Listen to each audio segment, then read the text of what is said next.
¿Alguna anécdota? Todo no era solo guerra. Siempre había cosas que te distraías con alguna cosa. Por ejemplo, allí por Tarragona hay mucha fruta. Cogíamos higos, melocotones, y poníamos un camión debajo de un melocotón, sacudíamos el árbol y los melocotones que caían dentro comíamos, los otros los dejábamos. Era terrible, era muy rico en fruta. Porque eso era en verano. Sí, en la época veraniega era.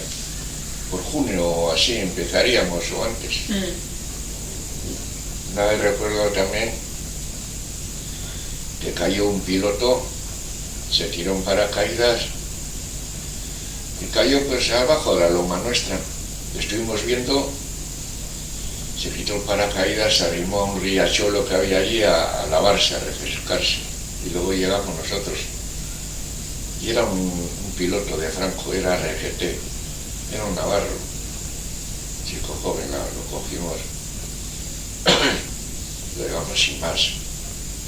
Es que bajaron unos con fusiles y nosotros teníamos un capitán muy majo que siempre me tenía con él también. Resulta que tenía un hermano pequeño que era de mi edad, era valenciano, y yo le recordaba a su hermano y siempre me tenía de enlace y con él. Y bajaron aquellos con fusiles, les echó una bronca a todos. ¿Dónde vais, desgraciados? Con fusiles. ¿Qué os creéis que este nos va a matar a todos?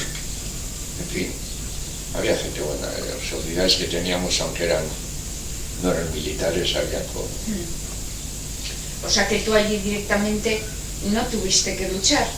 No, en trinchera no. Es que había muchos puestos que no eran solo de trincheras, claro. Ya. El nuestro era de lo más arriesgado. Una vez vino un capitán a visitarnos y estuvo comiendo con los oficiales nuestros y le tocó un bombardeo y dijo, joder, me voy a la trinchera, que estoy más tranquilo. Claro, porque en la trinchera estás en una trinchera, tiras tiros y te agachas. Pero ahí cuando venía la aviación era cuando había que estar en los cañones y en los puestos de mando y observación y todo.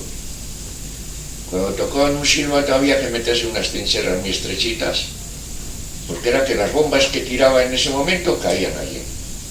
¿Y vosotros les atacabais con cañones? Nosotros a los aviones con cañones, claro. Una vez tocaron el silbato para tirarnos a las trincheras, ahí todo Dios. Y hubo uno que no se tiró a la trinchera y se quedó con una ametralladora antiaérea de esas. Se quedó el tío solo, y era un amigo mío de la escuela, de la calle San Francisco.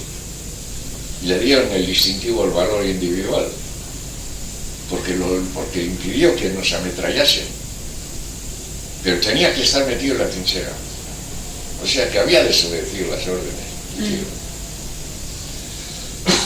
Luego nos dieron a todos también el distintivo, no daban medallas, distintivo al valor. Nos dieron en el colectivo a todo el grupo de artillería.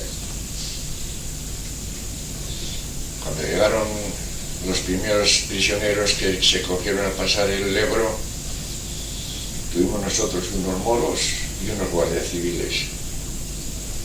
Y había un teniente que era ingeniero valenciano también, que les decía, ya veis, aquí no somos rusos, somos españoles, les decía. Los guardias civiles estaban asustados, acojonados. ¿Y los grupos donde trabajabais, donde estabais vosotros, por ejemplo, que eran de mucha gente, de 15 personas o...? No, más, bueno, había grupitos, de comunicaciones eran 6 o 8, plana mayor, otros tantos, luego eran artillería, pues igual 8 hombres en cada pieza, 8 por 3, 24, unos 100 hombres, 100 y pico, era cada batería, 100 o 100 y pico hombres. Eran 3 baterías, era una compañía, otras 3 baterías, otra compañía, otras 3 baterías, total eran 9. Recuerdo que... No había ninguna mujer, ¿no? No, ahí no había mujeres. Mujeres las tenían los movimientos libertarios y esos. Ahí en el ejército de hombres.